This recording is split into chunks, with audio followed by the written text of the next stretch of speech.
En Centrafrique, décidément, la MINUSCA est vraiment en très mauvaise posture et vu la tournure des événements, elle va suivre la France vers la porte de sortie très prochainement. Depuis la fusillade et le comportement colonial du contingent égyptien de l'ONU, il est clair que les Centrafricains ne vont pas laisser les choses se tasser comme tente de le faire la MINUSCA. Encore une manifestation contre cet organisme qui a eu lieu à Bangui et ces manifestations se multiplient. C'est une manifestation contre la MINUSCA qui s'est tenue le 8 novembre à Bangui en face du siège de la MINUSCA. De nombreux Centrafricains sont descendus dans les rues pour exprimer leur indignation après les récentes nouvelles sur les crimes des casques bleus. Les manifestants brandissant des pancartes portant l'inscription MINUSCA meurtrier ont exigé que la munition de l'ONU quitte le pays une bonne fois pour toutes. Les gens ne peuvent plus tolérer les violations constantes de la part de la MINUSCA qui n'est jamais responsable. Le dernier incident survenu le 1er novembre au cours duquel un contingent égyptien a abattu à mort une jeune fille de 16 ans. Lumière a montré une fois de plus que la MINUSCA n'était pas en mesure de s'acquitter de son mandat principal, à savoir la protection des civils qu'elle n'a pas arrêté de violer. En souvenir de la mort de Lumière, de nombreux manifestants ont apporté sa photo exigeant que les coupables soient traduits en justice. Une manifestation similaire contre la MINUSCA a également eu lieu le 6 novembre, jour des funérailles de Lumière. Et il est évident que les Centrafricains n'ont plus l'intention de tolérer l'impunité des casques bleus et sont cette fois prêts à aller jusqu'au bout pour que justice soit enfin rendue. Cet incident du 1er novembre continue de susciter la réaction des autorités centrafricaines. Albert Yaloke Mokpeme, qui au cours de sa traditionnelle rencontre avec les journalistes du samedi 6 novembre, a relevé que les éléments de la garde présidentielle ont aperçu un véhicule estampillé UN remonté sur la pente.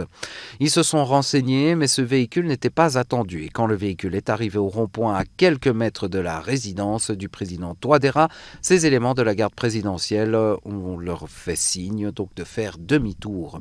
Le véhicule de ce contingent de la MINUSCA était parti loin faire demi-tour et arrivé à l'entrée de la résidence du président Touadéra. Certains occupants de ce véhicule ont sorti leur appareil photo, en train de faire des photos, ce qui est formellement interdit. Albert Yaloke, Mokpeme, de s'ajouter que là où le comportement a été trouvé de suspect, c'est lorsque les éléments de la garde présidentielle font signe au véhicule de s'arrêter. Parce que le lundi 1er novembre dernier, c'est la 4e fois que ce type de situation s'est présenté. Les véhicules UN, on leur dit de faire demi-tour, ils font demi-tour. On leur demande de s'arrêter, ils s'arrêtent. On efface les images qu'ils ont prises et ce véhicule du 1er novembre n'a pas obtempéré et refusé de s'arrêter et s'est mise à accélérer et heurter une jeune fille. Et c'est à partir de ce moment que les éléments de la garde présidentielle ont commencé à crier en tirant des coups de feu en l'air pour intercepter le véhicule. Et comme le véhicule ne s'est pas arrêté, c'est là qu'ils ont commencé à tirer dans les pneus. Et voilà ce qui s'est passé. La synergie centrafricaine a dénoncé dans un communiqué les agissements des casques bleus de la MINUSCA et selon son rapporteur, le général Olog Koy, la mission onusienne doit quitter la Centrafrique parce que depuis le déploiement de la MINUSCA dans le pays, on n'a jamais enregistré un seul acte positif à son actif. Le texte du communiqué est ci-dessous. Depuis le déploiement de la MINUSCA dans notre pays, on n'a jamais enregistré un seul acte positif à son actif. La mémoire collective retient avec regret qu'il ne se passe pas un seul jour sans que les casques bleus ne commettent des actes qui les éloignent de leur vocation première.